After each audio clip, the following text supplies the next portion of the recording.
Olá, pessoal, boa tarde. Sejam bem-vindos à nossa primeira web palestra para professores.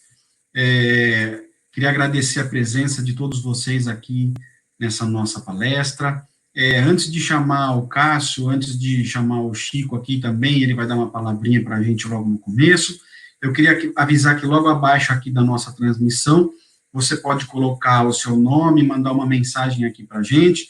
Durante a apresentação, o Cássio vai me chamar, no final também a gente vai fazer as perguntas, sugestões que vocês queiram mandar para ele. Se você estiver assistindo pelo YouTube, você pode também colocar no chat que chega aqui para a gente, também o Cássio vai ler e a gente vai, sempre que possível, poder interrompê-lo e fazer as perguntas para vocês, tá? Não queria me alongar para a gente começar logo, então queria dar um alô para o Chico e para o Cássio que estão aqui com a gente. Chico, Cássio, boa tarde, bem-vindos. Oi, Atilinha, boa tarde. Boa tarde a todos os professores, todos os gestores que estão com a gente nessa tarde de quarta-feira. Muito bacana ter a oportunidade de falar com professores. É uma coisa que me emociona e que me deixa muito satisfeito de ter essa oportunidade.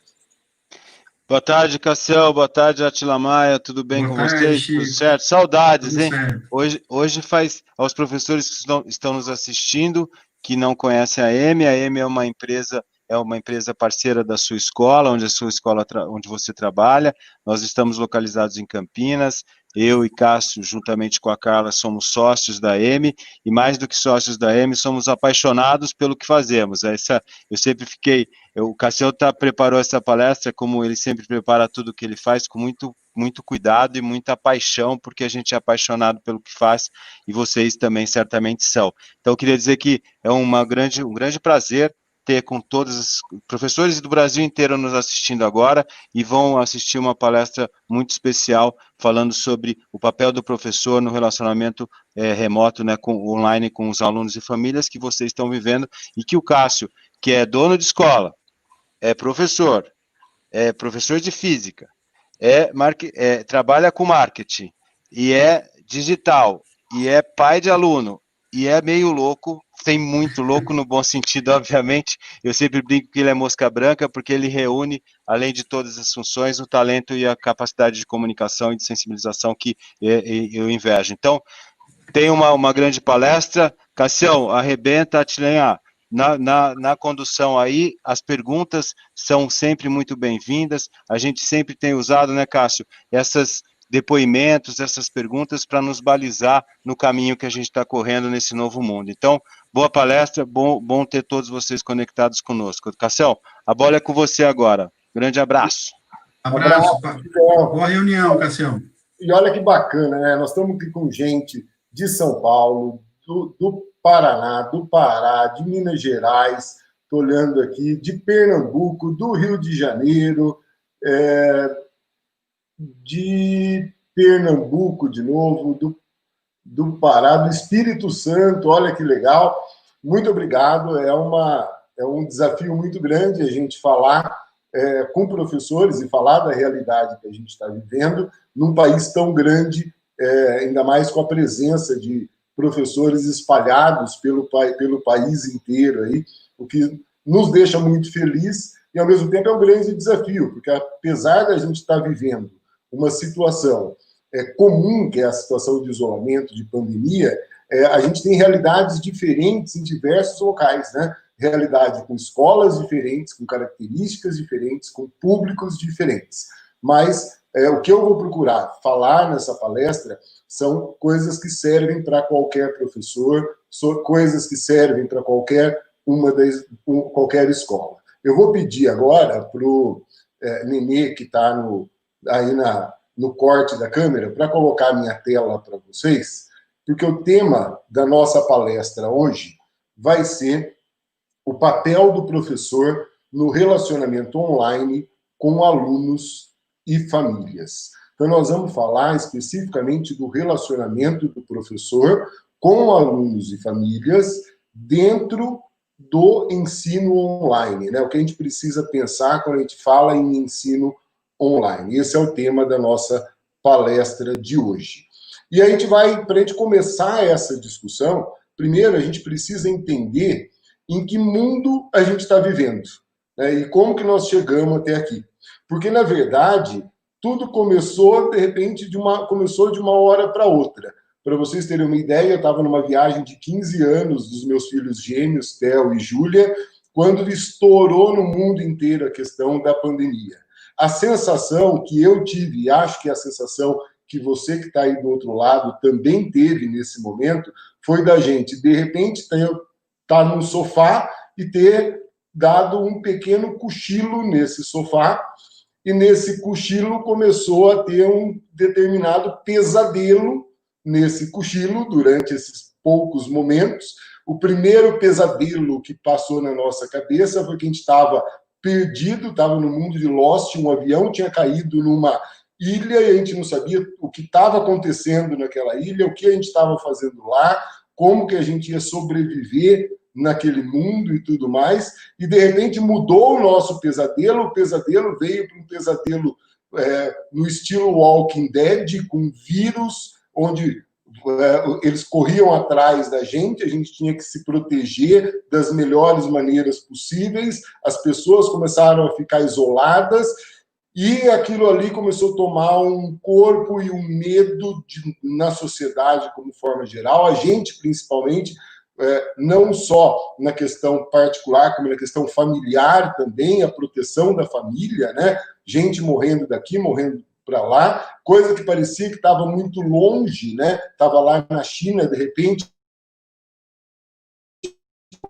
no Brasil com uma força, nem a gente acredita. Ou melhor, que esse pesadelo não era um pesadelo. Esse pesadelo era o mundo real. E esse pesadelo, ele se torna mais forte, mais preocupante para nós educadores, para nós que amamos a educação, quando a gente percebe que aconteceu isso daqui. Ou seja, que os alunos, me arrepiou agora, mas que os alunos e o professor foram apagados da sala de aula. A sala de aula, que era um ambiente de troca, um ambiente vivo, uma escola que era viva, agora não se passava de um prédio cheio de tijolo, cheio de concreto, algumas plantas, mas ela estava lá sozinha. Aquele ambiente de vida não estava em férias, aquele ambiente de vida, ele estava simplesmente fechado. E a gente acordou para a vida real e a gente viu que era isso que estava acontecendo. E, de repente, nós, como professores que somos, a gente percebeu que a nossa casa tinha que mudar. O nosso ambiente, que era antes um ambiente de privacidade, era um ambiente familiar, era um ambiente de resguardo, de repente, nesse ambiente, ele se transforma naquilo que muita gente chama da escola digital. É a gente, ao invés de estar dando aula para os alunos, a gente passa a dar aula por um computador com os alunos, sim, do outro lado, mas através das ondas virtuais. E a nossa casa, ela se transforma em um pedaço da escola. Eu falo um pedaço da escola, porque sempre quando a gente pensa no ensino remoto, que não é um EAD, né? Eu gosto de falar que é um ensino remoto emergencial. Não é isso que a gente, como professores da educação básica, acredita em termos de educação.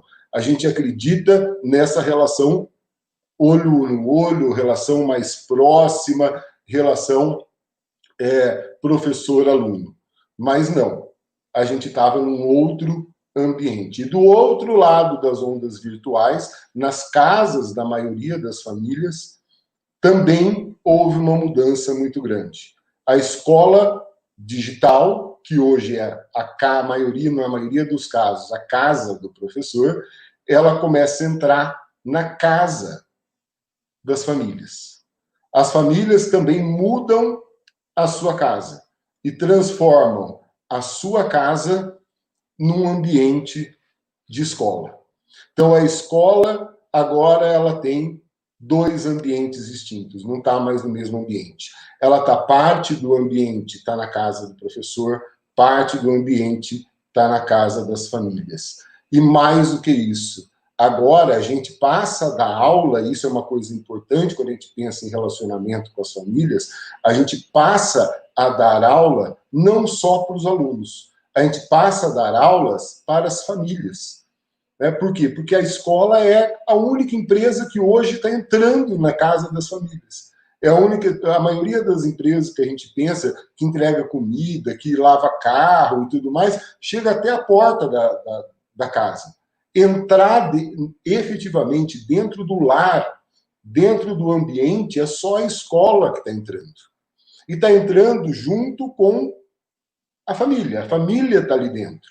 É verdade que muitas vezes o que a gente mais espera da família como professor, principalmente para quem dá aula para educação infantil e ensino fundamental 1, é que a família realmente quer, a gente precisa da família junto. Porque não dá para deixar uma criança no computador sozinha com o professor. O Nenê, que está agora no corte, estava falando antes de começar essa live aqui, ele estava falando que há 2 semanas a filha dele, que está no 4º ano, ela está tendo aula online. E que as crianças deixam o microfone desligado e fica aquela bagunça, não consegue ter organização.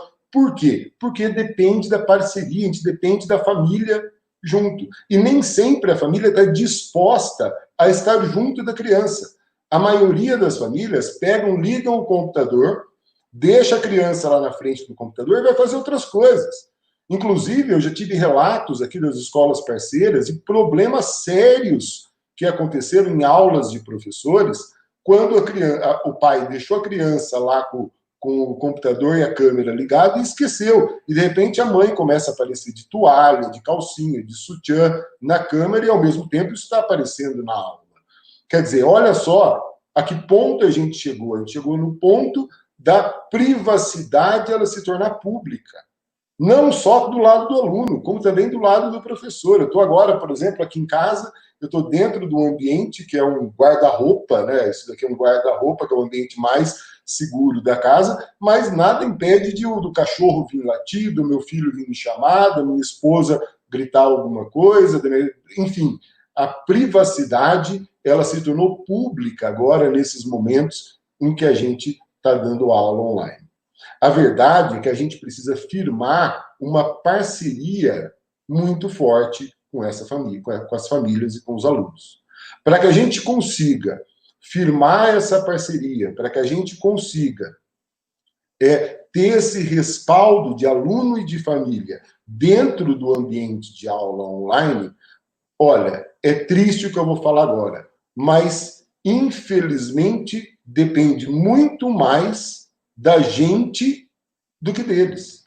Porque a família entende que isso é responsabilidade da escola. A família fala, eu estou pagando, então isso é responsabilidade da escola. E é duro a gente tirar isso da cabeça deles. Então, cabe a nós, insistentemente, com muita comunicação, com muita paciência, muitas vezes usando os próprios alunos como fonte de informação, aquele recado indireto para o pai, né? Que a gente tem que conversar com a criança para falar, olha, pede para o seu pai estar junto da gente, pede para o seu pai acompanhar, chama o seu pai para ver como, ou sua mãe para ver como está legal aqui. A gente precisa insistir muito nisso. E, infelizmente, isso não tem como mudar. Né? Não tem como mudar, por quê? Porque é a criação de uma cultura. Nós estamos vivendo uma situação que nunca foi vivida antes. Nós não temos na história nada, absolutamente nada parecido com o que a gente está vivendo hoje. Então, a gente não tem onde nos apoiar para tomar como referência e utilizar práticas que deram certo no passado no presente. Desde que a escola foi criada, desde que surgiram as primeiras escolas religiosas, elas se compunham do quê? De um professor ali na frente, pode ser até um professor embaixo de uma árvore com alunos sentados embaixo da sombra. Mas sempre o professor como sendo a pessoa responsável pelos alunos. Olha que coisa louca. O professor sempre foi o responsável pelos alunos. E nesse ambiente que a gente está vivendo agora, o professor deixa de ser o responsável. Ele não é mais o responsável pelos alunos, ele não tem mais o poder de controle dos alunos.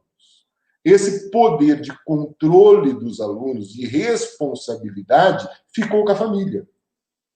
Na verdade, a família, ela tem que assumir isso.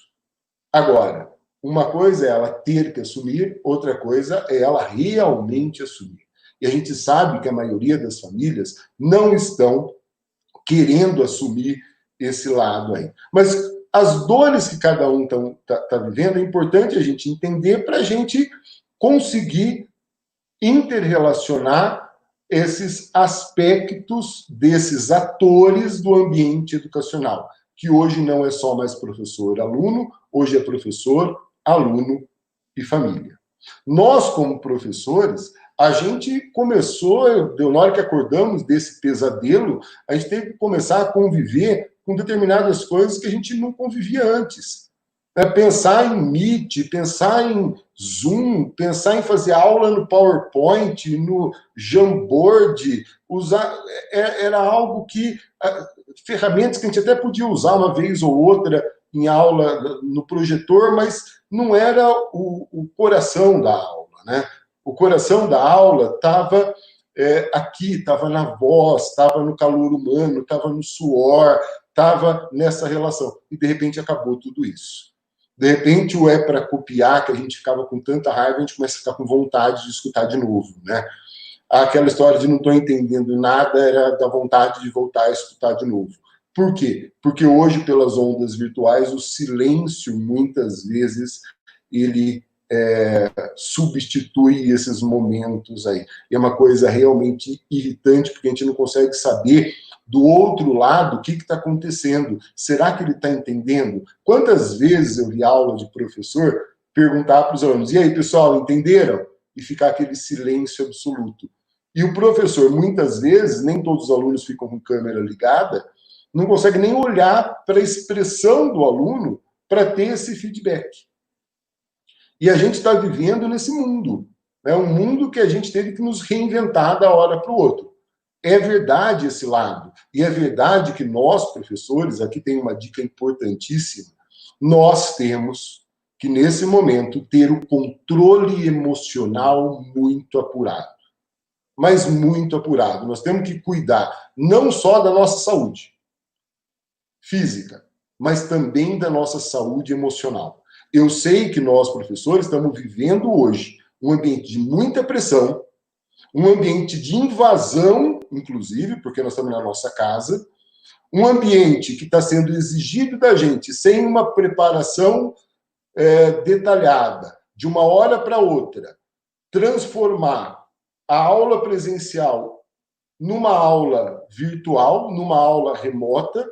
E se a gente não conseguir ter o controle emocional, a gente não vai conseguir realizar o nosso trabalho da melhor maneira. Eu costumo dizer muito aqui para os meus coordenadores, para os meus professores, esse é o momento da gente ter nervos de aço e lágrimas no banho.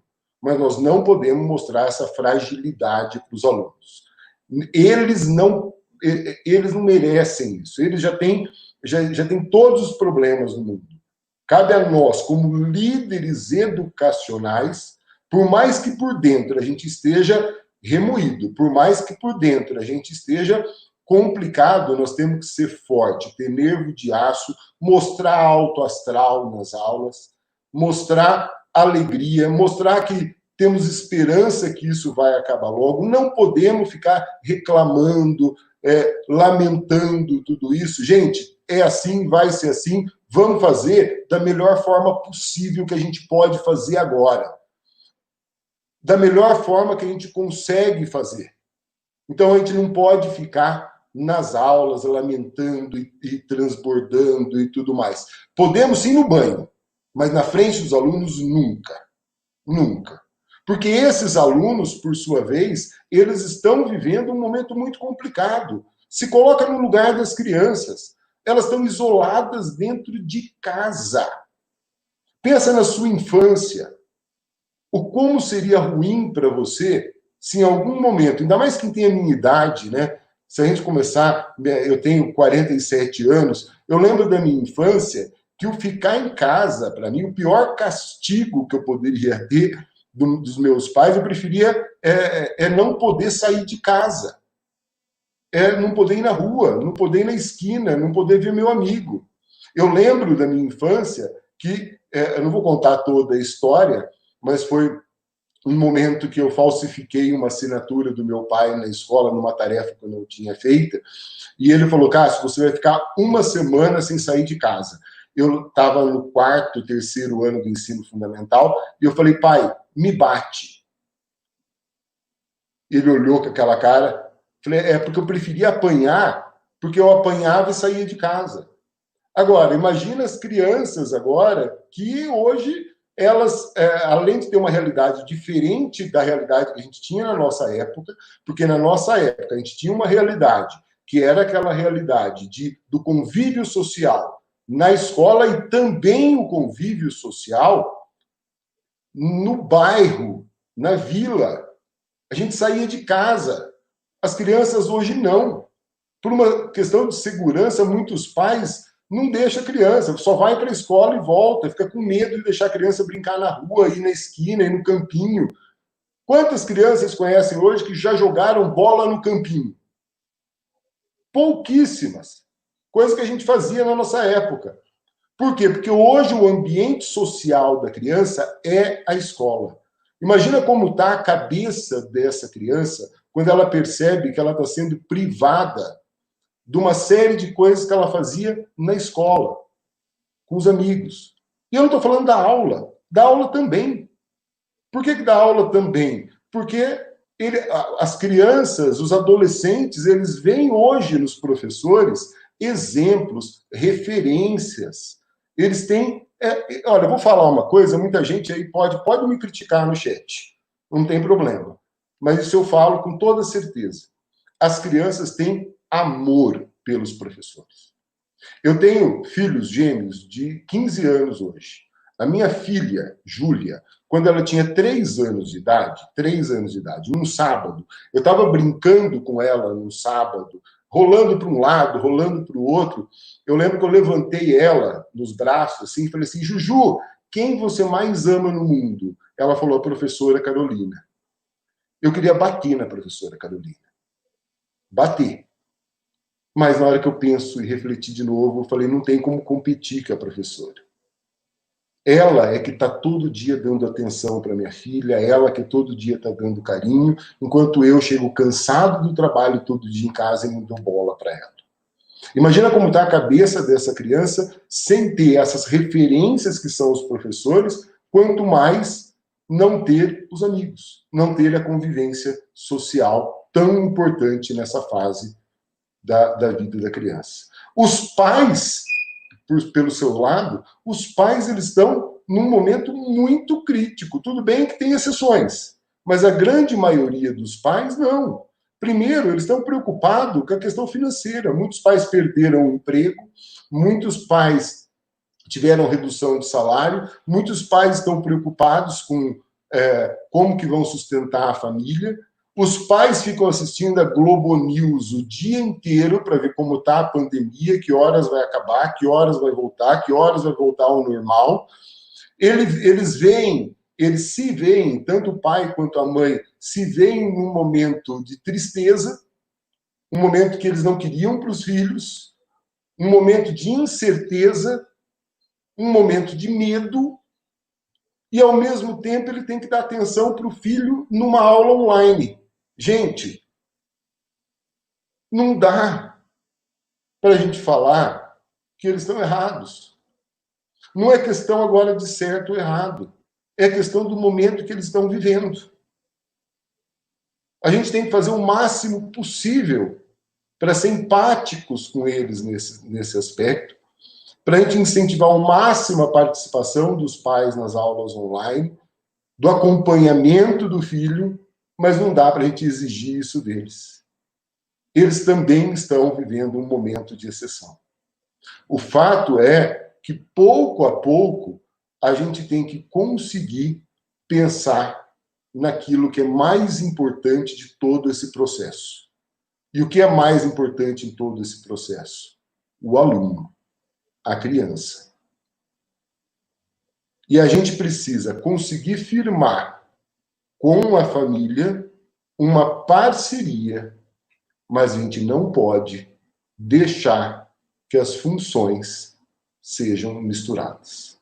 Nós não podemos, como professores, ter atitude de pais, mas a gente não pode também querer exigir da família a atitude de professor. Coisas que, repare, a gente falava muito quando tudo era normal, né? Quando a gente vivia num ambiente normal, a gente escutava muito aquela situação. A família tem o papel dela e nós temos o nosso papel. A gente não pode deixar, nesse momento, as coisas se misturarem. Nós não podemos fazer, a gente falava lá naquela época, né, que a família tem a responsabilidade da educação moral e nós temos a responsabilidade da instrução. Nesse momento, a gente também não pode inverter o papel. A gente não pode agora exigir da família que ela tenha o papel de instrução, porque esse é o papel do professor. E o professor ele precisa assumir esse papel. Quando a família começa a enxergar no professor essa importância, e isso está acontecendo, isso que é bacana. As famílias estão vendo quanto é complicado, quanto ser professor não é para qualquer um, o quanto é difícil tentar substituir um professor. Finalmente, a profissão nossa está sendo valorizada pelas famílias. Esse é o lado bom, o lado cheio do copo, a grande virtude que essa pandemia vai deixar. Nós, professores, vamos ser mais respeitados. E é nesse momento também que nós precisamos nos dar a esse respeito. É nossa função passar a instrução, conteúdo e tudo mais. E quanto mais a gente mostra isso para a família, mais a gente consegue trazê-la para o nosso lado. Trazê-la para o nosso lado. Quanto mais a gente joga a responsabilidade para ela, mais ela se afasta. Então a gente precisa trazer que a responsabilidade é nossa. Porém, o controle, lembra que eu falei lá no começo? Antes o controle na aula presencial era do professor. Agora o controle é responsabilidade da família. A verdade é que a gente viu na história o nascimento de uma nova sala de aula.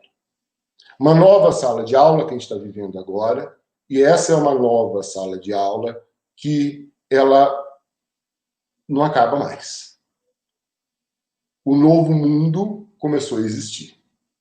Esse tipo de ensino pode, lá na frente, pós-pandemia, e vai acontecer, de voltar ao ensino presencial, mas nós não vamos mais deixar de lado o ensino remoto. Vai se transformar o ensino remoto, que era emergencial, ele vai se transformar no ensino remoto intencional. Lá no futuro, a gente vai perceber que a questão de detalhes, de conteúdo, eles vão cada vez mais migrar para o ambiente virtual e vai sobrar até mais tempo para a gente trabalhar presencialmente habilidades que antes o excesso de conteúdo não deixava a gente trabalhar. Tal como o trabalho em equipe, a convivência, a resiliência, habilidades que o futuro vai exigir dos alunos. Fazer projetos com sala de aula invertida. Quer dizer, nós vamos ter mais tempo, mas isso vai ter uma migração, parte para essa nova sala de aula. Agora, a gente precisa entender como funciona essa nova sala de aula. Com esses 3 meses de experiência que eu já vivi, que eu já convivi com professores, com escolas e tudo mais, uma das coisas que eu consegui perceber muito claramente é que não é a mesma coisa.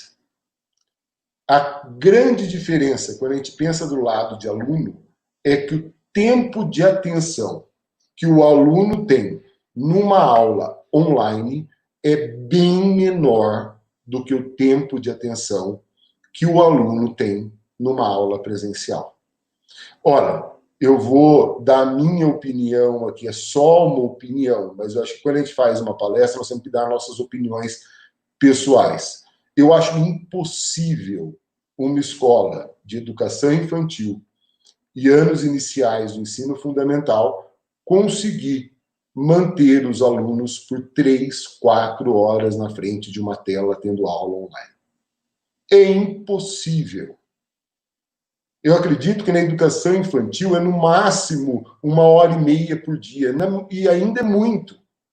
Você pega o Fundamental 1, o tempo máximo que o aluno consegue ficar na tela, numa atenção, consumindo conteúdo, é coisa de 2h30, 2 horas no máximo.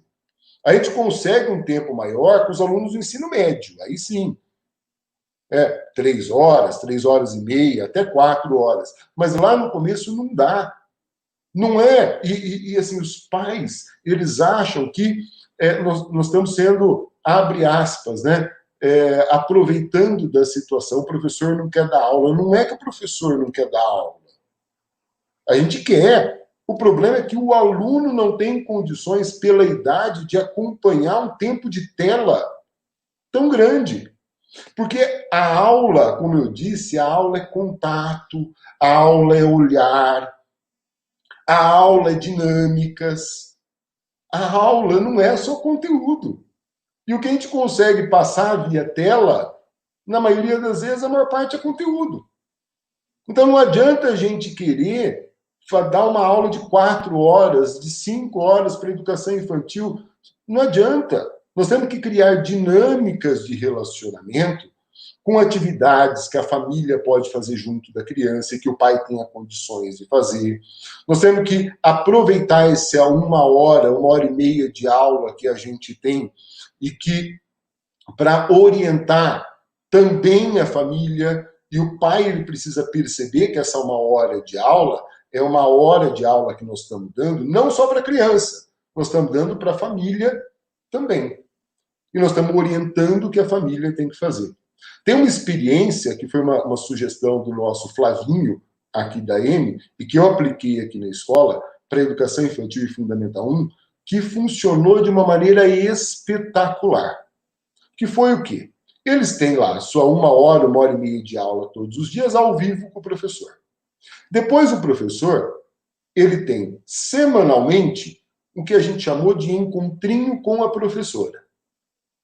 Meia hora, 40 minutos por aluno, em que a professora faz um atendimento individualizado. Só ela, a criança e a família. Em que eles discutem como deve ser a dinâmica, que eles discutem como que o pai pode auxiliar, lembrando, não transferindo responsabilidade, mas orientando como o pai pode fazer.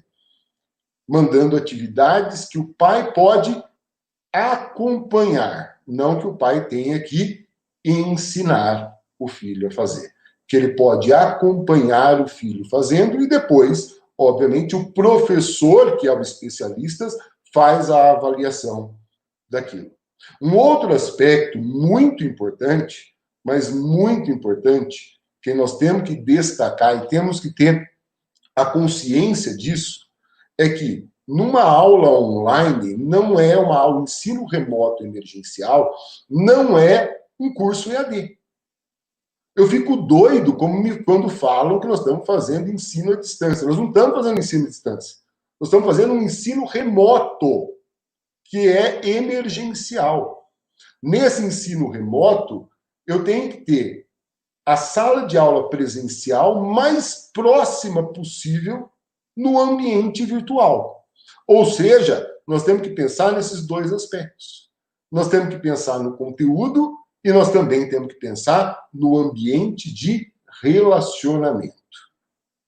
Olha, gente, eu não tenho dúvida nenhuma disso. Agora eu vou falar como pai. Eu gosto, sim, acho os professores dos meus filhos espetaculares. Mas se eu tivesse que falar assim, Cássio, me fala em ordem. Qual a principal qualidade dos professores que seus filhos têm? A principal qualidade é a capacidade de relacionamento que eles têm com os meus filhos. Eles conseguem atingir meus filhos de tal forma, nesse relacionamento que eles mantêm com eles, que eu não consigo. Por quê? Porque eles são especialistas nisso. Agora, essa questão do conteúdo e do relacionamento, elas têm que ser bem equalizadas no tempo que você tem de aula. Por quê? Não dá para a gente pensar no ensino médio, por exemplo, e ficar o tempo inteiro com ações de relacionamento durante a aula virtual, porque senão a gente não cumpre o conteúdo. E depois, lá na frente, o pai vai cobrar, cadê a apostila? Vai querer que a gente reponha a aula de sábado, de domingo, no Natal e tudo mais, né? Mesmo porque os feriados já não existem mais, né? Então vai querer que a gente faça tudo isso.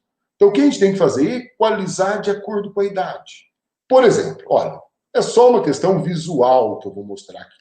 Eu acho que quando a gente fala de conteúdo,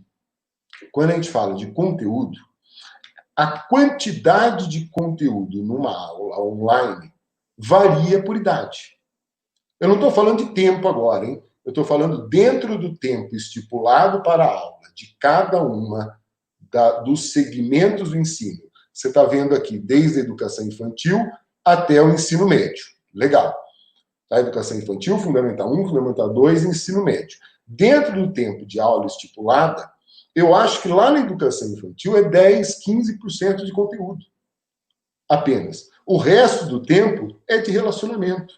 Conforme a criança vai ficando mais velha, a gente vai aumentando a quantidade de conteúdo no tempo de aula e diminuindo a quantidade de relacionamento. Então, o gráfico agora ele se inverte. Tá? O gráfico ele vai se inverter. Então, reparem na hora que você compara os dois gráficos.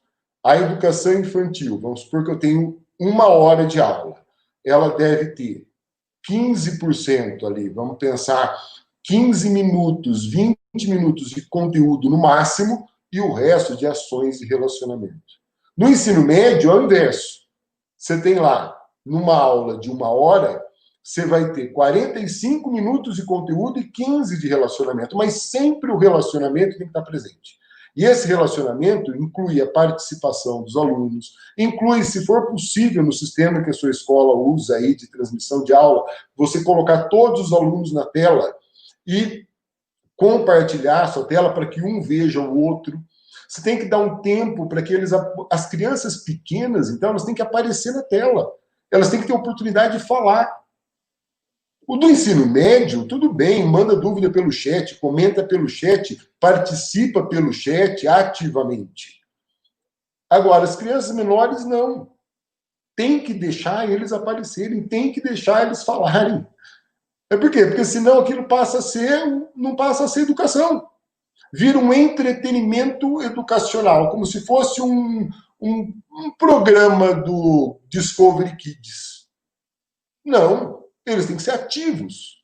Senão, cada vez mais, aquela coisa tão importante que é o protagonismo do aluno, ela vai ficando de lado.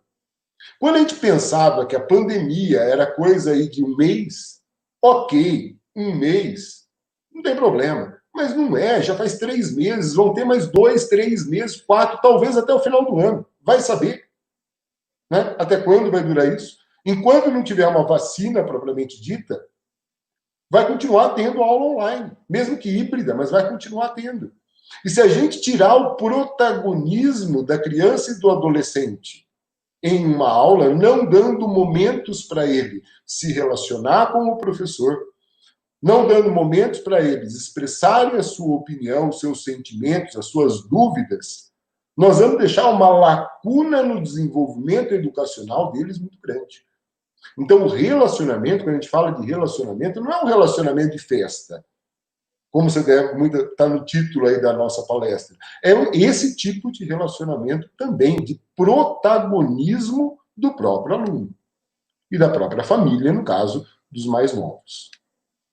São Francisco de Assis, independente se você é religioso ou não, tá? Eu sou, mas independente se você é religioso ou não, ele diz uma frase que é muito marcante para esse momento. E essa é uma frase que eu quero que você guarde, printe a tela. Ele disse assim, ó. Ele disse, comece fazendo o necessário. Que foi como nós começamos fazendo lá no começo da pandemia. Fazendo o necessário, aprendendo de uma hora para outra e fazendo o que dava para fazer. Ok. Ele continua. Então, faça o que é possível. E aí a gente começou a fazer o que era possível fazer. E o possível é o quê? Aproximar ao máximo a aula virtual da aula presencial. E agora nós já estamos, após 90 dias, nós já estamos na terceira fase. Nós estamos na fase que a gente começa a fazer o impossível. E nós temos que acreditar nisso. Nós temos que acreditar que podemos ir além do possível. E nós somos capazes. Na verdade, a beleza da vida do educador, ao contrário, né? Muita gente fala, mas está muito ruim, mas eu não estou conseguindo. Ao invés de a gente ficar lamentando, vamos pôr o alto astral, vamos levar a moral, vamos tentar fazer diferente, vamos tentar fazer aquilo que a gente não conseguia fazer antes. Vamos tentar achar novas técnicas. Muita gente fica aí vendo um monte de webinário de como fazer isso, como fazer aquilo. Agora, o como mais valioso está dentro de você. Por quê? Porque é você que conhece os seus alunos. Eu não acredito muito em técnicas padronizadas. Eu acredito muito no talento do professor, na sensibilidade do professor de perceber o que é necessário para aquela turma, para aquele aluno. Nós não podemos tratar aluno como números. Serve para todo mundo, porque são pessoas diferentes, são ambientes diferentes, são sociedades diferentes, principalmente no Brasil, que é tão grande. Quem sabe as melhores estratégias para ter esse momento com o aluno e com a família é você. Você, professor. Com a escola digital, o professor, ele não virou. O que o professor não virou? Você tem uma coisa que me deixa louco, mas louco da vida, é quando eu começo a ler reportagem. Ultimamente a gente lê muito, né? Começa a ler um monte de coisa, fica em casa, então eu acordo às 5h40 da manhã e fico lendo tudo que tem na internet relacionado à educação, e tem gente que pega e escreve que o professor virou youtuber. Não, o professor, ele não virou youtuber. E não tem uma mínima intenção de virar youtuber. Pode ser que tenha um ou outro professor que tenha canal no YouTube, bacana, mas a profissão de educação, propriamente dita, o que nós estamos fazendo agora, não é um trabalho de youtuber. Nós não estamos buscando seguidores. Nós estamos buscando educar. Nós estamos buscando utilizar as ferramentas que nós temos hoje para conseguir educar e para conseguir levar instrução, relacionamento, conhecimento para construir futuros. Está muito longe de ser um youtuber. Como também quando falam que o professor agora é apresentador de jornal. Né? O professor fica sentado na cadeira dele dando notícias que são os conteúdos. Não. Não, mesmo porque se fosse assim, era melhor ele pegar aí essas aulas gratuitas que tem aí na internet e ver. Não, o professor não está fazendo isso. O professor, ele está dando aquela aula dele, é isso que a família tem que entender, para aquela turma. E a gente sabe, como professor, que a aula que a gente dá para uma turma não é igual à aula que a gente dá para outra. São características e momentos diferentes. Tal como famílias. Não esperem dos professores, esse é um posicionamento que nós temos que ter, que a gente virou apresentador de live, que é aquele momento que nós vamos contar piada, que nós vamos só alegrar, que nós vamos só fazer festa. Não. O professor não é youtuber, o professor não é apresentador de jornal, o professor não é animador de live. O professor, simplesmente, ele continua fazendo o que ele sempre fez. Ou seja, ele continua sendo professor. Apenas com uma ferramenta diferente. Com todo o seu carisma. E, professor, se você está me ouvindo agora, guarde isso. Você não precisa mudar o seu estilo. Porque o seu estilo é o que fez os alunos se apaixonarem por você. O seu estilo é que fez todos os alunos terem o carinho que tem por você. É o seu carisma que o aluno aprendeu a entender e aprendeu a aprender com ele. Não mude essa característica. Essa característica é a principal característica para você ter sucesso no relacionamento numa aula online. É você não mudar o seu estilo. É você falar com ele como se ele estivesse do teu lado, como se ele estivesse na sua frente, como se estivesse olhando para ele. Você é você mesmo. Você só está usando uma ferramenta diferente. Tem um professor aqui na minha escola, se tiver professor aqui da minha escola assistindo, e provavelmente tenha, vai saber o que eu estou falando. Eu tenho um professor aqui que chama Paulo Vita. É um dos professores mais antigos que a gente tem aqui na escola. Antigos, porque ele está desde a inauguração da escola com a gente. E também um dos mais experientes que a gente tem na escola hoje no ensino médio. Quando a gente virou e falou que ele ia ter que dar aula online, ele ficou desesperado. Porque ele falou, olha, eu não sei mexer no computador, eu vou precisar que a minha filha me ajude. Inclusive, no começo, a filha dele até ficava no chat para ele, montando a câmera para ele. E ele falou, não vou conseguir, desse jeito não vai dar certo para mim. O resumo da ópera, ele conseguiu transportar o carisma dele de uma maneira simples, mas de uma maneira muito eficiente. Pra vocês terem uma ideia, hoje, meus filhos, que são alunos deles, é um dos professores que eles mais gostam da aula virtual, é do professor Paulo Vita. Eu tomei a liberdade de pegar um pedacinho da aula dele para mostrar para vocês. Olha o que ele fez. Ele pegou, colocou uma luzinha no fundo da janela da casa dele, bem simples, sem grandes pirotecnias e PowerPoint, de mesas digitalizadora e tudo mais. E ele está dando a aula dele ali com o seu carisma, com o seu jeito. Eu vou presentear vocês com um pedacinho da aula dele agora.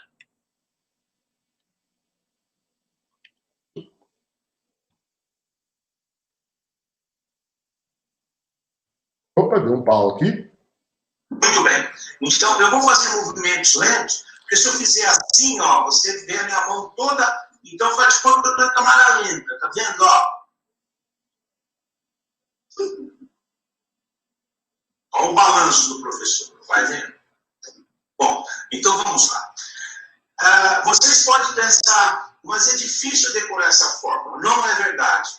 Porque essa fórmula tem um poeta, Gonçalves Dias. O Gonçalves Dias, ele faz, o poeta do romantismo, não é isso? Ele tem aquele poema, A Minha Terra Tem Palmeiras, onde canta o sabiá. As aves que aqui gorjeiam, não gorjeiam como lá. Então, observem vocês. O seno de A mais D. Você canta. Minha terra tem palmeiras, onde canta o sabiá. Seno A, cosseno B, seno B, cosseno A. Olha que espetáculo, cara. E o espetáculo é esse, é a simplicidade, é o carisma, é o olhar dele para os alunos, mesmo através da câmera. E é isso que é o professor.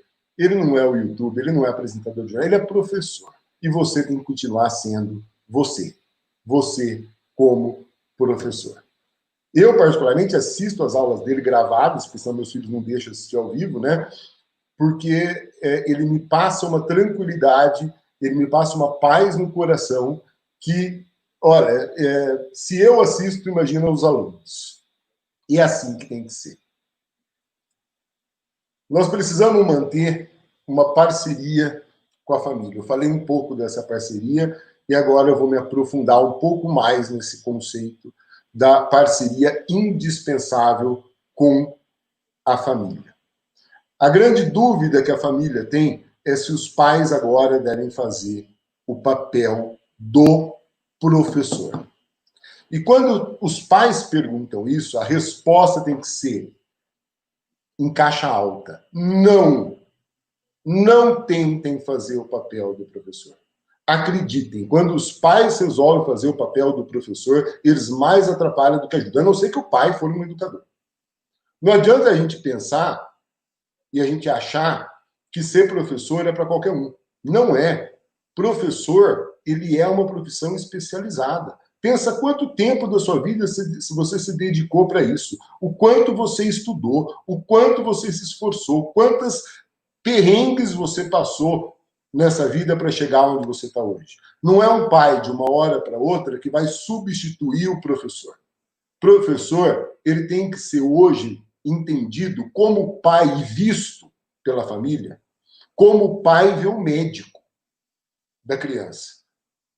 O pai, ele não tenta, numa situação de doença, o pai não tenta resolver sozinho. Pelo menos os mais conscientes não tentam. Levam para um especialista. Em educação, o especialista é o professor. Então, não tente, pai, fazer o papel do professor. Não tente fazer isso. Os pais, eles podem ajudar nesse momento? Podem. Principalmente na tarefa de casa. Agora, como que esses pais podem ajudar na tarefa de casa? E essa orientação que nós temos que passar para as famílias. Essa orientação, quando a gente tem oportunidade, a gente deve conversar com as famílias. Como que eles podem ajudar? Eles podem ajudar no sentido de propiciar, ou seja, de proporcionar as condições para que a tarefa seja realizada. Criando uma rotina para as crianças, criando um ambiente bacana, não tratando a tarefa como obrigação, e sim como incentivo, porque sempre que o pai pega e fala assim, olha, se você não fizer a tarefa hoje, você não vai ganhar o pirulito. Pronto, aquilo lá já virou algo chato. O trabalho que o pai tem que fazer é o trabalho de incentivar fazer. E fazer o filho entender o porquê que ele está fazendo aquilo. E não aquela obrigação, aquela labuta, aquele negócio chato. Agora, o que a gente não pode deixar o pai fazer, de forma alguma, é o ajudar no sentido de fazer para ele. No sentido de prestar aquele socorro. Ai, meu filho não vai mandar a tarefa, eu vou lá e faço para ele. Ai, filho, coitadinho dele, ele tem tanta tarefa para você. Traz aqui que a mãe te ajuda. Aí a mãe pega e faz toda a tarefa para o professor. E aí ela acaba, ela destrói, a família simplesmente destrói todo o processo educacional. Porque a gente sabe, como professor, que para nós é muito mais importante a gente saber onde que o aluno está errando do que onde ele está acertando. Agora, se ele acerta tudo porque a mãe fez para ele, nós vamos achar que está tudo bem. E aí, lá na frente, nós vamos ser cobrados, principalmente na volta às aulas. Vai falar, tá vendo? Tem que repor a aula. Aí eu vou pegar para o pai e falar, pai, mas peraí, ó, seu filho aqui, ó, fez todas as tarefas e acertou tudo. Como que eu vou ter que repor a aula? Ele já aprendeu tudo.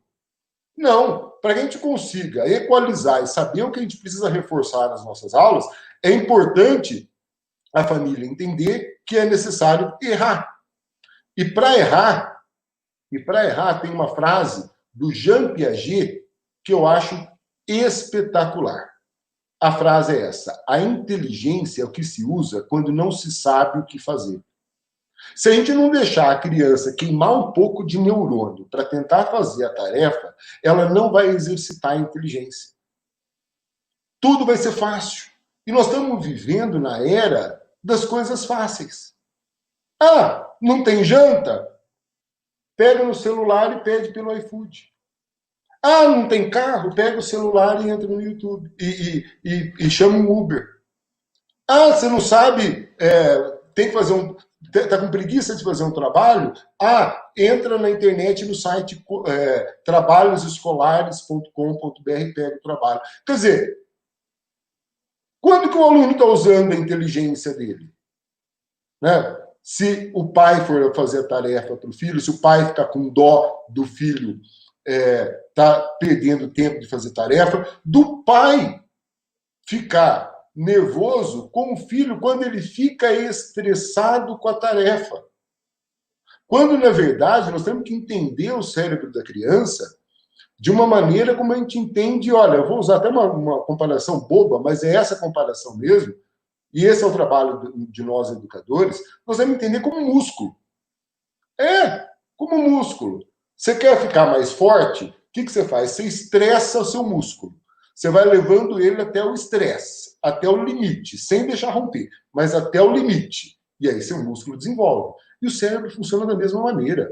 Se a gente não desafiar a criança, se a gente não deixar ela pensar, se a gente não deixar ela perder tempo, se a gente não deixar ela buscar solução, se a gente não deixar ela ir atrás, ela vai achar que tudo vem pronto na vida. E a vida não é assim. Nós temos que deixar ela exercitar a inteligência. Por isso, é importante nós, como educadores, recebermos, inclusive, e entendermos onde eles estão errando. Os pais não precisam ficar com medo de mandar a tarefa errada. O que o professor quer é isso.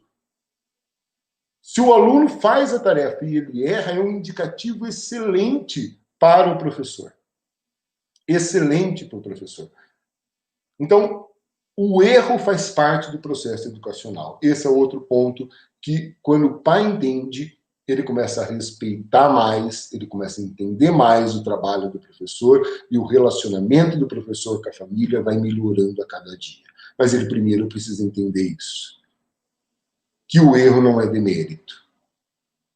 Que o erro não é que o professor é ruim. Que o erro faz parte do processo educacional. E que é importante para o professor enxergar esses erros. Só assim, só através de dados, de erros, a gente consegue ir melhorando a nossa aula e adaptando a nossa aula para aquela turma, para aquele aluno. Resumindo, o aluno ele tem que fazer a tarefa. Sim, ninguém está falando para o pai ficar de fora disso. Mas o pai não deve fazer por ele. O pai deve criar todas as condições, a rotina, observar, acompanhar e, principalmente, pais. Se eu tivesse que falar com o pai, eu falaria desse jeito. Falaria, pai, valorize a tarefa, valorize o professor, valorize a aula. Porque se o pai não valoriza, como que uma criança vai valorizar? E como nós vamos fazer se nós não estamos presencialmente com eles? Essa parceria que nós temos que estar junto. É fácil? Não é. Vai ser fácil? Não vai. Mas nós temos que começar por um caminho. Lembra? Nervos de aço, lágrimas no banho. Outro aspecto, esse é complicado, é que a novidade das aulas online já passou. Tudo aquilo que lá no começo a gente aceitava de uma maneira, os pais, a família, a sociedade, aceitavam de uma maneira tranquila, agora não aceitam mais, porque não é mais a novidade, não é mais o tapa-buraco. Isso virou a rotina. A rotina são as aulas online. Epa, peraí, as aulas online não são mais novidade. E nós, como professores, temos que olhar para esse EPA. EPA no sentido de atenção. Nós estamos vivendo esse momento EPA. E nesse momento EPA, pegando as 3 siglas, as 3 letras da palavra EPA, elas nos servem para a gente guardar bem. Quais são as nossas metas? A primeira meta é engajar o estudante, conseguir a participação dos alunos nas nossas aulas online. Não é a participação de ligar o computador e estar presente, é a participação ativa. Lembra lá atrás que eu falei na palestra ainda hoje sobre conteúdo e relacionamento? Estou falando da área relacionamento. Então nós precisamos conseguir essa participação dele, esse engajamento dele. O segundo ponto, a segunda letra do EPA, o P é pesquisar. A gente precisa conseguir feedback do nosso trabalho. Então, muitas vezes é importante a gente pedir para um amigo professor, para um coordenador, acompanhar a nossa aula. A gente não tem uma experiência anterior, repito, é novidade. Então, a gente tem que ter a humildade de pedir e aceitar o feedback. Quem está de fora, muitas vezes, consegue enxergar melhor aquilo que nós não estamos enxergando. E, às vezes, um toquezinho, às vezes, um detalhezinho muda completamente a característica da sua aula. Então, peça para outros professores, peça para os seus amigos. Vai pedir para o inimigo, né? Se pedir para o inimigo, ele só vai criticar críticas desconstrutivas. Peça para o seu amigo, que é honesto com você, que você confie, e que tenha a liberdade de fazer críticas construtivas, para assistir a sua aula, para te auxiliar. E, por fim, e esse ponto é mais difícil, é o A de avaliar. A gente tem que dar um jeito de avaliar o aprendizado dos alunos. Será que eles estão aprendendo mesmo? Como você vai saber? Não tem prova. Ah, não, Cássio, a gente faz prova e tudo mais. Faz. Mas hoje é assim, né? Hoje, na hora que a gente pensa em fazer prova online, nosso maior inimigo é um negócio chamado WhatsApp. Por quê? Por mais que a gente deixe a câmera ligada, faz isso, faz aquilo, embaralha a questão, a tecnologia, nós não estamos do lado do aluno. Então tem essa cola virtual, como sempre teve. Então nós temos que utilizar da capacidade que nós temos de influenciar os alunos. Nós precisamos passar para eles que, para esse momento, a nota é o que menos importa. A nota da prova, olha, se for possível na sua escola, até dê prova sem valer nota. Para quê? Para você conseguir avaliar e ter o feedback se realmente está funcionando a sua estratégia. Se realmente está funcionando a maneira que você está dando aulas, que você está se relacionando com esses alunos. A verdade é que, se a gente não fizer isso, vai chegar uma hora que vai ficar uma lacuna, e chega uma hora que a vida cobra. Chega uma hora, lá na frente, que nós vamos ver que, de repente, a gente poderia ter feito diferente para os nossos alunos. Agora, para não esperar chegar essa hora em que a vida vai cobrar, nós precisamos avaliar o momento. De novo, é fácil? Não é. Nós precisamos conseguir avaliar. Nós não podemos ficar nessa angústia de que será que eles estão aprendendo? Nós vamos dar um jeito nisso. De novo, nem que for para dar prova ou para fazer várias questões durante a aula online, para a gente ter esse feedback do aluno. Eu acabei de ver aqui no chat a Rita Carmen, ela escreveu a palavra sensibilizar. E, Rita, perfeito. Obrigado de você ter escrito essa palavra aqui. Eu não estou conseguindo acompanhar todas as mensagens do chat, mas essa eu consegui. Ela usou sensibilizar os alunos. E é verdade, ela está certa, Rita. Quando ela falou, ela escreveu, na verdade, né? Nós precisamos sensibilizar. Ah, Cássio, mas é difícil. Sensibilizar não é fácil.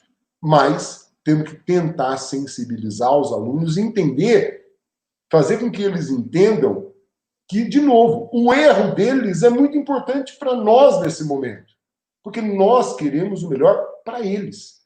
Então, esse trabalho de sensibilização. E para a gente encaminhar para a nossa reta final do nosso encontro de hoje, eu queria falar um pouco sobre o mapa da empatia.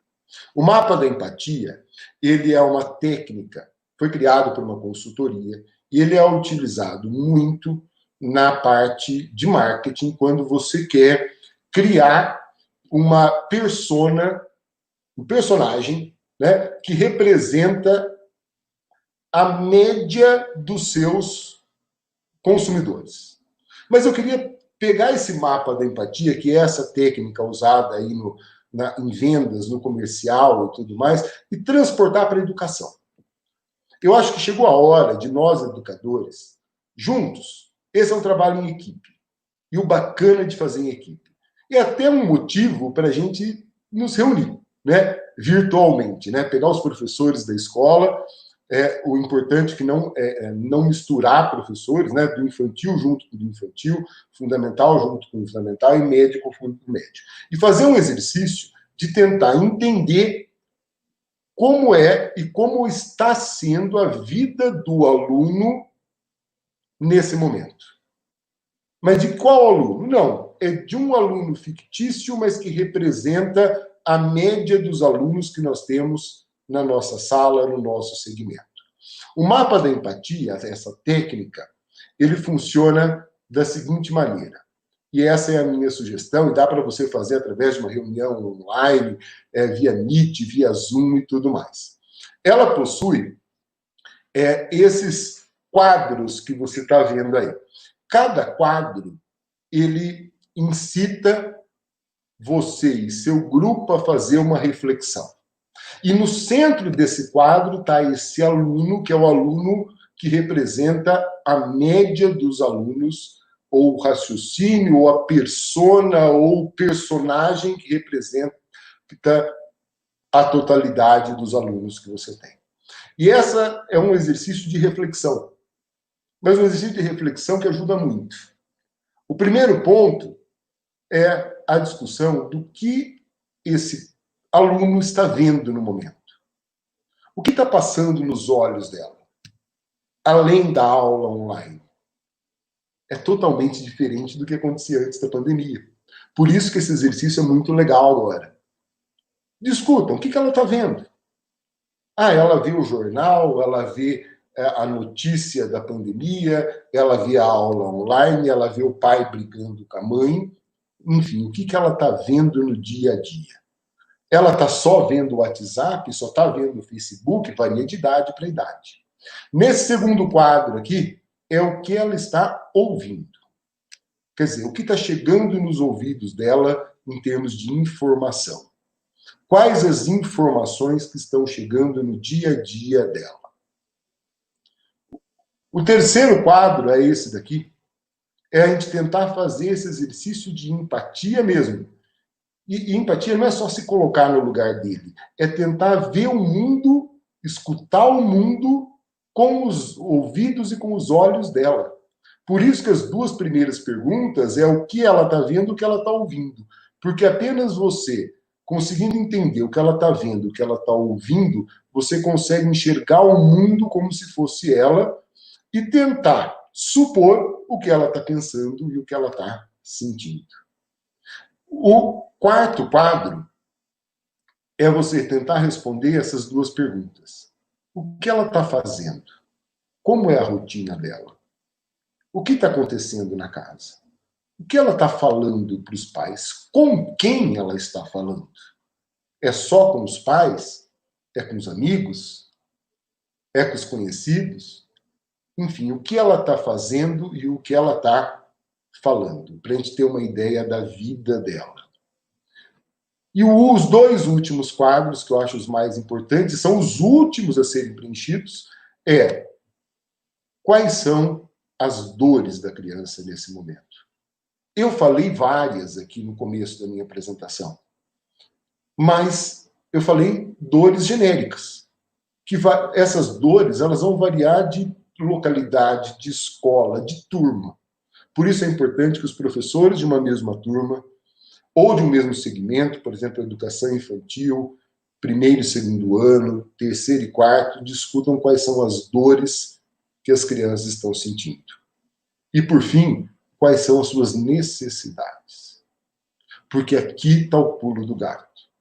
Quando a gente consegue atender às necessidades, por mais que seja através das aulas virtuais, por mais que seja através de um computador, durante as nossas aulas.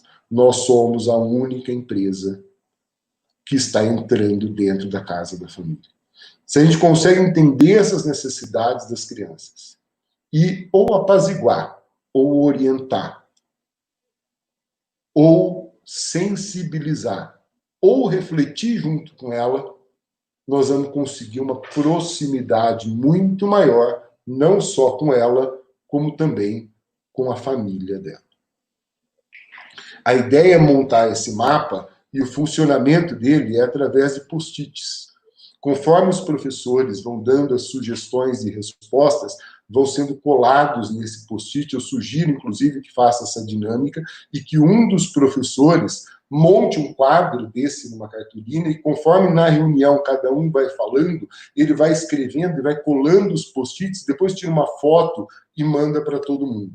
Ou seja, você fez um mapeamento empático daquela criança para a qual você presta os seus serviços. Isso chama mapa da empatia e está na hora da gente fazer. Está na hora porque, de novo, o emergencial não é mais emergencial. O emergencial ele se tornou a própria rotina. E vou terminar com uma reflexão sobre nós. Nós falamos muito dos outros, né? Mas nós temos que também fazer uma reflexão sobre nós, né? Qual que é o nosso papel nesse momento? Uma reflexão sobre o nosso trabalho de professor. E eu queria parafrasear, eu digo parafrasear, porque não é exatamente o que ele diz, mas um conceito que é uma teoria, vamos dizer assim, japonês, que chama Ikigai, que não tem um autor, na verdade, foi passado de geração por geração.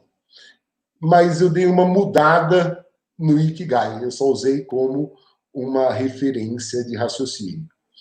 E eu montei algo próximo do Ikigai, mas trazendo para o momento que nós estamos vivendo agora, né? Para o tempo moderno.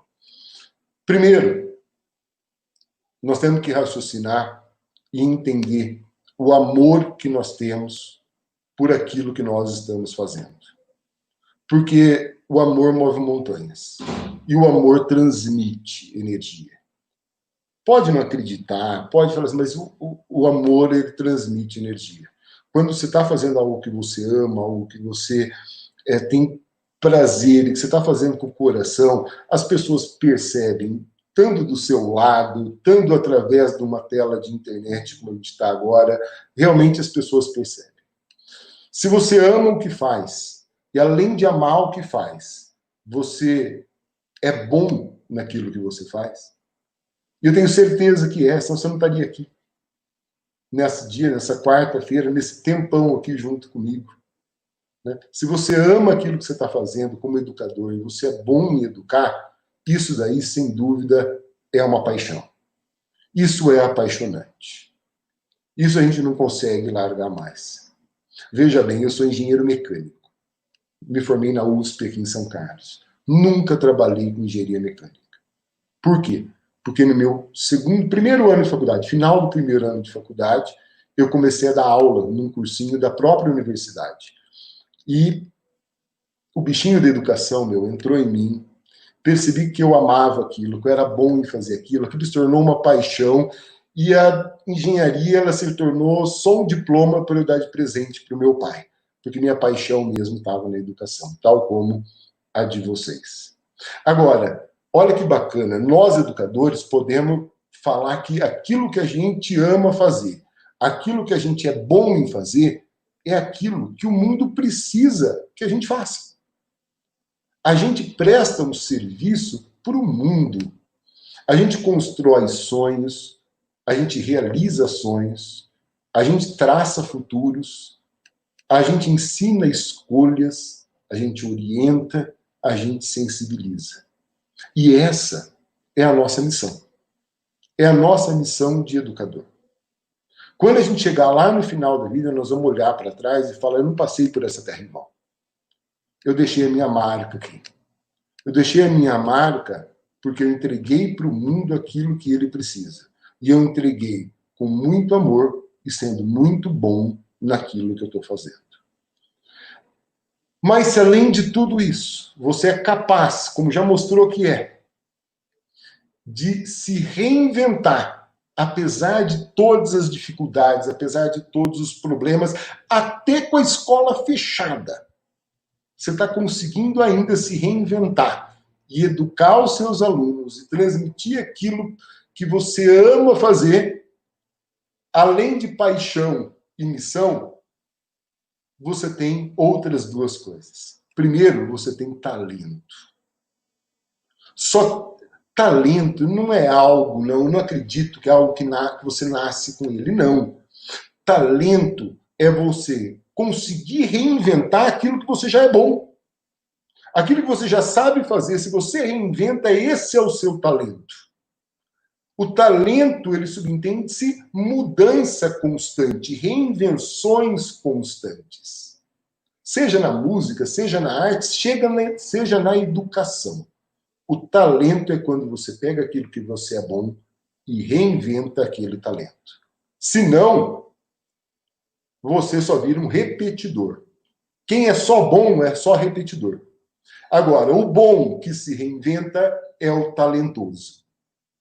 E esse talento você tem.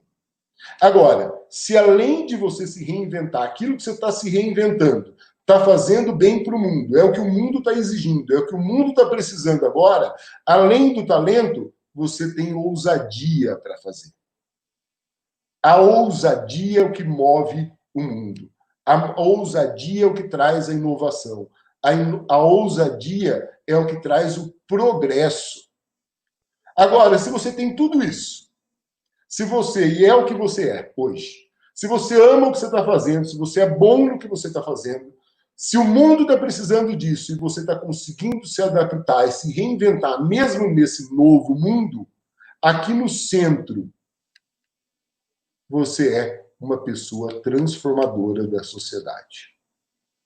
Pessoas transformadoras da sociedade, pessoas que deixam suas marcas, pessoas que não passam na vida no sentido de deixa a vida me levar, são pessoas que deixam suas marcas, que transformam a sociedade, que fazem com que a sociedade a cada dia seja uma sociedade melhor. Mas é bem pouquinho, Cássio, mas é de pouquinho em pouquinho que a gente evolui como humanos. É de pouquinho em pouquinho que a gente evolui como sociedade. E se não tiver a gente fazendo esse trabalho de transformação, a gente estaria, se não fosse nós educadores, a gente estaria ainda lá no século XX, na melhor das hipóteses, atualmente. Ou seja, tire o print da tela agora. Tire o print dessa tela. Guarde essa tela com você. E sempre que você estiver desanimado, e acontece, né? Falo para minha esposa, às vezes tem dia que a gente acorda num sentimento de depressão, de momento, de nervosismo. Olha para essa tela. Olhe para essa tela e lembre, nervos de aço, lágrimas no banho. Porque o que nós estamos fazendo agora é transformando a sociedade.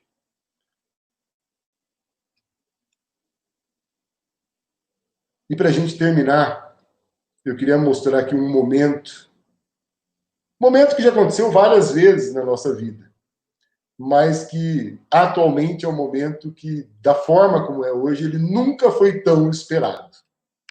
E esse momento vai acontecer. Esse é o momento que nós estamos rezando, que nós estamos esperando. Não sei quando, se alguém me fizer essa pergunta, mas ele vai acontecer. Isso chama esperança.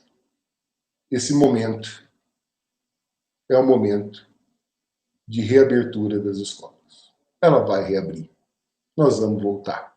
E nós vamos voltar muito mais fortes do que no momento em que ela foi fechada.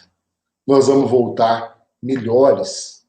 Nós vamos voltar num degrau a mais do que quando ela foi fechada. Bom, gente, esse era o meu recado para vocês hoje. Eu estou deixando aí, o Nenê vai pôr na tela agora, estou deixando aí o meu Facebook para vocês, caso vocês queiram me acompanhar no Facebook, trocar ideias, trocar informações. A gente sempre está à disposição e querendo conversar, principalmente sobre educação, que é a nossa paixão que a gente tem. Átila, você está online aí?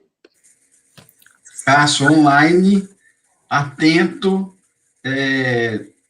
espetacular essa palestra. Nós batemos todos os recordes possíveis de chat. É impossível, você não tem noção de tanta mensagem que está chegando. Principalmente, o Cássio, com o Chico abanando a mão ali, que eu acho que ele quer entrar também ali. Cássio, várias escolas, Cássio, falaram o seguinte, que santo de casa não faz milagre.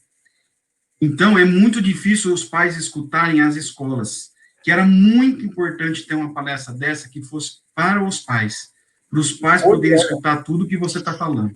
Muitas escolas colocaram isso. Se as escolas acham que eu sou capaz de falar em nome delas, eu me coloco à disposição, sim, Átila. Eu tenho uma sugestão, posso falar? Pode falar, Chico.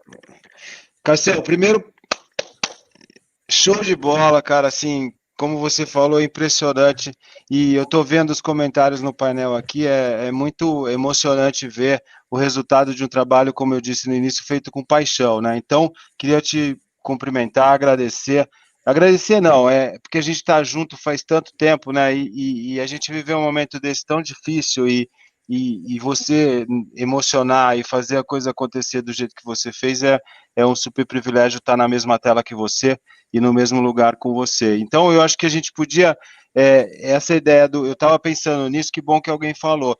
A gente tem uma data prevista para daqui exatamente a 2 semanas, que é a data de 1 de julho, que a gente tem uma data reservada para os pais. Se você topar, fica já agendado a gente fazer uma versão para os pais, e aí as escolas já podem começar a se organizar para divulgar, a gente solta já o material essa semana, porque divulgar para os pais é num outro time, né? Então, coloquem aí no chat, vale a pena levar a Cassião para os pais no dia 1 de julho? Ele já topou aí, acho que você está topado, né? Ainda mais porque eu vou ter tempo para me preparar.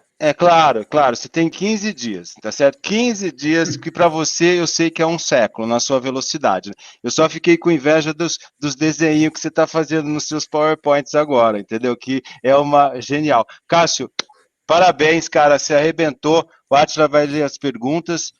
De coração, me emocionei aqui com o final, porque quando a gente fala de transformação e a gente está vivendo isso, e esse momento de voltar, né? Quando a gente vê agora USP, Unesp e Unicamp dizendo que só volta em 2021, é muito complicado, mas a gente vai voltar, como você falou, vai voltar e vamos voltar melhor. Parabéns, sucesso total e muito obrigado por ter propiciado isso pelo menos para mim, e eu vi no chat aí para todo mundo, tá bom?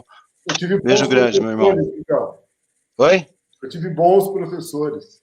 E você é mosca branca, eu sempre disse a eles, o chat aqui, ó, aí, ó, eu sempre falei para ele, vocês que estão nos assistindo, e nós somos assim, a gente fala o que a gente pensa, dá o jeito que a gente quer, eu sempre disse para ele, é mosca branca, é professor, é pai, é engenheiro, é físico e é louco no sentido de pegar esses vídeos e fazer sozinho, fazer porque ele é apaixonado pelo que faz. Então, super privilégio estar nessa tela. Obrigado, Cassião. Termina aí que você o acha, tá bom? Beijo grande.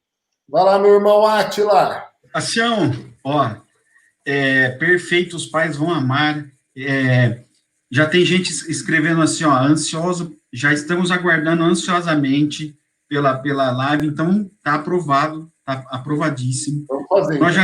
Para você ter uma ideia, nós já recebemos no nosso painel lá mais de 200 mensagens, todo mundo elogiando, todo mundo te dando parabéns, excelente, um gás para nós, todo mundo colocando, várias pessoas colocaram isso, que foi de uma importância gigante essa sua palestra para dar ânimo para os professores.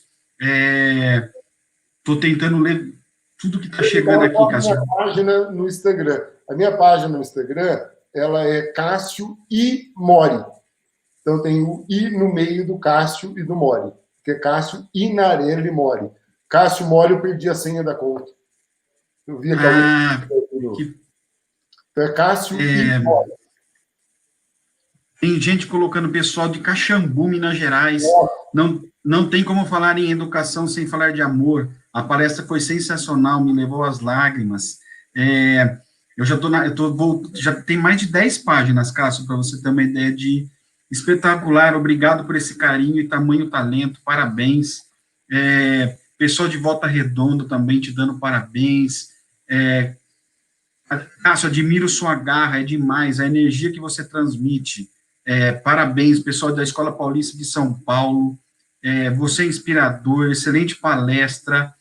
Eu estou voltando aqui para ver se tem alguma pergunta, senão eu vou salvar esse chat, Cássio, e depois eu mando ele para você, para a gente poder responder para as pessoas, tá bom? Respondo com o maior prazer, 1 a 1, viu, Átila? Pode ficar tranquilo.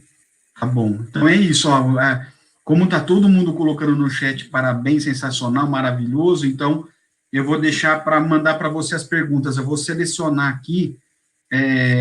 Tem um aqui de Paracatu, do Colégio Somo. Estou encantada com tamanha maravilha. Que fala espetacular. Quanta sabedoria e leveza para nos falar coisas que precisamos ouvir nesse momento tão difícil que estamos vivendo. Estou sem palavras para agradecer esse presente que estamos recebendo hoje. Educação e afeto. Vamos fazer chorar aqui, Átila. Para com isso. E eu já não estou conseguindo nem ler direito, cara. Educação e afeto é tudo que os educadores precisam praticar hoje. Palavras de ordem: talento, reinvenção, carisma, ousadia, inovação e progresso. Lindo ouvir que o mundo precisa disso. Evolução, transformação. Obrigado, obrigado, obrigada. Putz. É forte, né? É, dureza. Eu vou deixar para salvar, porque eu não vou conseguir ler todas não, Cássio. É emocionante mesmo. Tá bom, gente. Muito obrigado. Eu não pude acompanhar o chat, porque o Átila sabe que quando a gente está apresentando, a gente só vê a nossa tela, a gente não consegue ver o chat ao mesmo tempo. Eu estava muito concentrado nisso, mas eu vou ler todas as mensagens que vocês enviaram. Cada uma que for pergunta, que for dúvida, nós temos o e-mail das pessoas, nós vamos responder e nós vamos manter isso. Eu vou começar a me preparar para essa palestra para pais, vou começar a pesquisar, vou começar a me organizar as ideias, para que a gente consiga fazer isso da melhor maneira que eu consigo e que eu posso fazer. Nesse final agora da nossa live, depois de 1h30, eu queria desejar a vocês muita saúde, muito amor para todos que você tem próximo, para as pessoas que você gosta, para as pessoas do seu convívio. E que, finalmente, vou repetir a frase que eu falei 2 vezes na apresentação, vou falar a terceira. Nervos de aço, lágrimas no banho e atitudes rápidas e assertivas. É isso que a sociedade precisa de você. Então, que você continue sendo protagonista desse processo de evolução da nossa sociedade. Não estamos vivendo, eu não quero e não gosto de encarar esse momento como um momento de tristeza, de fundo do poço, não. Não. Se Deus nos colocou nessa situação, tem um motivo. E o motivo que nós estamos nessa situação, eu quero acreditar que é um motivo para o progresso nosso como ser humano, como educador, como profissional. Um beijo no coração de cada um de vocês, fiquem com Deus e até a próxima oportunidade. Valeu.